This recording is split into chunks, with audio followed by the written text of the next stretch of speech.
Ribosomes के बारे में जब भी हम पढ़ते हैं तो दो चीजें हमेशा हमें कंफ्यूज करते हैं। राइबोसोम्स में एस क्या होता है और जब दो सब यूनिट राइबोसोम्स के आपस में मिलते हैं तो वहां एडिशन रूल एप्लीकेबल क्यों नहीं होता है, जानते हैं आज की वीडियो में 2 मिनट के अंदर। देखिए राइबोसोम्स जो है they are called as protein factories of the cell, क्योंकि सेल के सारे प्रोटीन्स जो है राइबोसोम्स ही बनाते हैं। राइबोसोम का स्ट्रक्चर प्रोकैरियोट्स में 70S टाइप का होता है, यूकैरियोट्स में 80S होता है। 70S जो है माइटोकॉन्ड्रिया और क्लोरोप्लास्ट में भी पाए जाते हैं यूकैरियोट्स में।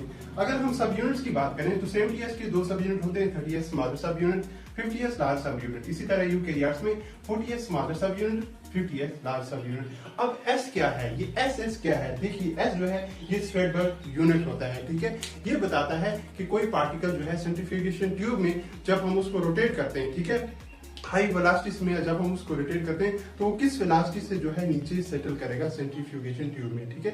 तो उसी को क्या कहते हैं, सेडिमेंटेशन कोएफिशिएंट कहते हैं उसको, ठीक है, कि किस वेलोसिटी से किस स्पीड से वो नीचे जो है वो सेटल हो रहा है। तो ये जो है वो हम बायोमॉलिक्यूल्स के लिए करते हैं और राइबोसोम्स के लिए भी करते हैं। सेडिमेंटेशन कोएफिशिएंट जो है ये 3 चीजों पे डिपेंड करता है, कोई सी एक चीज पे डिपेंड नहीं करता। ये साइज पे, पार्टिकल की साइज पे, उसके मास पे और डेंसिटी पे, 3 चीजों पे डिपेंड करता है। सेंट्रीफ्यूगेशन ट्यूब के एग्जांपल देखिए, यहाँ पे ये एक सेंट्रीफ्यूगेशन ट्यूब है, ठीक है। तो इस पे मार्क किया होता है 10S, 20, 30S, 40S, 100S तक मार्क किया होता है। तो राइबोसोम का 30S पार्टिकल जो है कहाँ पे सेटल होगा, यहाँ पे सेटल होगा, 40S यहाँ पे सेटल होगा, 50S यहाँ पे होगा, 60S यहाँ पे होगा इंडिविजुअली, ठीक है।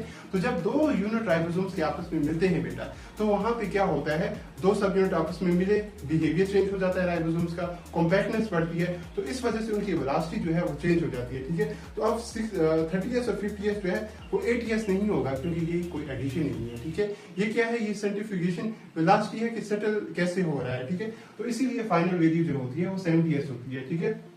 इसी तरह 60S और 40S राइबोसोम्स जब मिलते हैं आपस में तो उनकी सेडिमेंटेशन जो है वो 80S पे होती है, ठीक है। तो दोनों राइबोसोम्स के यूनिट जब आपस में मिलते हैं, ये कोई एडिशन रूल जो है फॉलो नहीं करता, ठीक है। ये एक्सपेरिमेंटल वैल्यूज होते हैं जो कि लेबोरेटरी में कैलकुलेट होते हैं on the basis of centrifugation and centrifugation sedimentation coefficient. I hope you understood. Best of luck.